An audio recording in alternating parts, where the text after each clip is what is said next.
Perkenalkan, nama saya Octaviana. Saya salah satu guru KBK Simetria Selat Panjang, Kabupaten Kepulauan Meranti. Di sini izinkan saya untuk berbagi sedikit apa yang saya dapatkan. Nah, judul pada hari ini yang akan saya bawakan yaitu tentang PAUD berkualitas. Apa sih PAUD berkualitas itu? PAUD berkualitas adalah satuan PAUD yang memiliki lingkungan belajar yang aman, nyaman, dan mampu memfasilitasi anak agar berkembang dengan utuh, yaitu berkualitas dalam proses pembelajaran dan berkualitas dalam pengelolaan satuan pendidikan anak usia dini atau yang sering disebut dengan PAUD. Nah, PAUD adalah suatu upaya pembinaan yang ditujukan kepada anak sejak lahir sampai dengan usia 6 tahun yang dilakukan melalui pemberian rangsangan pendidikan sebagai bentuk bagi pertumbuhan dan perkembangan jasmani dan rohani agar anak memiliki kesiapan dalam memasuki pendidikan lebih lanjut. Nah, kegiatan di PAUD selalu memberikan kesempatan bagi anak mengenal sekolah, kelas, maupun pendekatan melalui bermain sambil belajar yang menyenangkan. Kegiatan-kegiatan di PAUD juga menanamkan kejujuran, kedisiplinan, kesopanan, kemandirian, kegotong royong bersama, dan berbagai lainnya. Banyak kita menyadari bahwa betapa berharganya usia dini. Usia dini adalah kesempatan yang tak akan kembali. Usia dini antara 0 sampai 6 tahun adalah kesempatan yang tak akan pernah terulang kembali. Karena masa ini sangatlah berharga sehingga tidak boleh dilewatkan. Oleh karenanya, pendidikan anak usia dini atau PAUD sangatlah penting dan harus yang berkualitas. Nah, bukan hanya sekolah yang berkualitas, namun gurunya juga harus tetap berkualitas.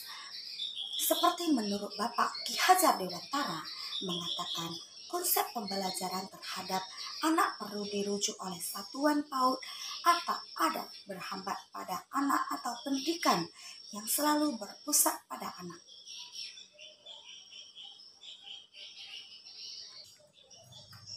Nah, kualitas interaksi guru dan anak dan pendekatan pembelajaran itu sangat menentukan hasil belajar anak. Pembelajaran di PAUD yang berkualitas memperhatikan berbagai hal, yaitu yang pertama, terbentuknya kesejahteraan anak. Yang kedua, menghargai dan menghormati anak. Yang ketiga, mendorong rasa keinginan tahu anak. Dan yang keempat, menyesuaikan dengan usia tahap perkembangan anak, minat dan kebutuhan anak. Dan yang kelima, memberikan stimulasi secara holistik integratif, melibatkan orang tua sebagai mitra dan memanfaatkan lingkungan dan teknologi sebagai sumber belajar anak.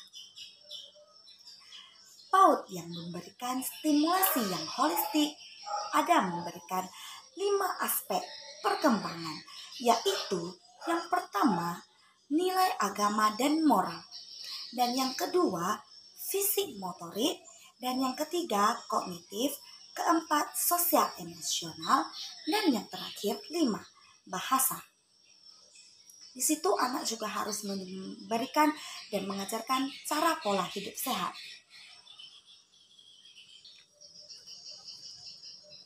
Peran satuan PAUD terhadap kemitraan orang tua, misalnya ada satu wadah untuk saling berkomunikasi antar satuan guru dengan wali murid anak-anaknya, seperti melewati grup WA.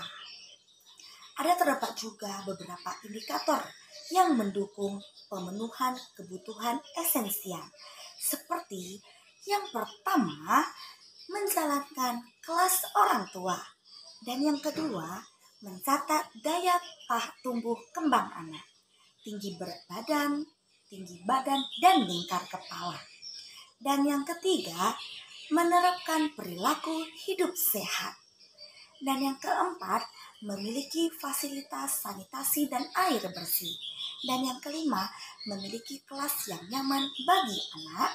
Dan yang keenam, menjalankan pemberian vitamin A dan lain-lain.